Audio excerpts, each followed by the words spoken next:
بسم اللہ الرحمن الرحیم۔ السلام علیکم دوستو۔ نبی کریم صلی اللہ علیہ وآلہ وسلم فرماتے ہیں، وہ ذلیل ہوا جس نے بڑھاپے میں والدین کو پایا اور ان کی خدمت کر کے جنت نہ حاصل کی۔ تم میں سے بہتر وہ ہے جو قرآن سیکھے اور دوسروں کو سکھائے۔ میت کے پیچھے 3 چیزیں چلتی ہے، 2 لوٹ آتی ہے اور 1 رہ جاتی ہے۔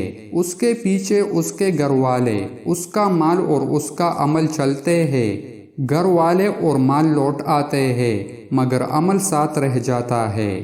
آدمی کے جھوٹا ہونے کے لیے یہی کافی ہے کہ وہ سنی سنائی بات بغیر تحقیق کے آگے بیان کر دے۔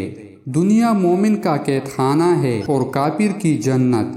ہر گناہ کی توبہ ہے مگر بد اخلاقی کی نہیں۔ شرک کے بعد بدتر گناہ مخلوق خدا کو تکلیف پہنچانا ہے، اور ایمان کے بعد افضل ترین نیکی مخلوق خدا کو راحت پہنچانا ہے۔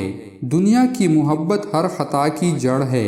انصاف کی بات ظالم بادشاہ کے سامنے کہنا بہت بڑا جہاد ہے۔ صبر ایمان سے ایسے ملا ہوا ہے جیسے سر سے جسم ملا ہوا ہے، اور صبر ایمان کی روشنی ہے۔ رشوت لینے اور دینے والا دونوں جہنمی ہے۔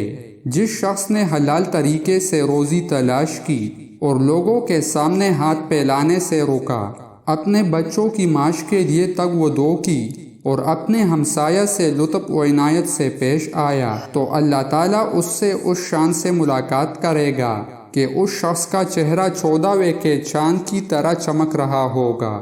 دوستو، مزید اسلامک ویڈیوز دیکھنے کے لیے ہمارے چینل کو سبسکرائب کریں۔ جزاک اللہ۔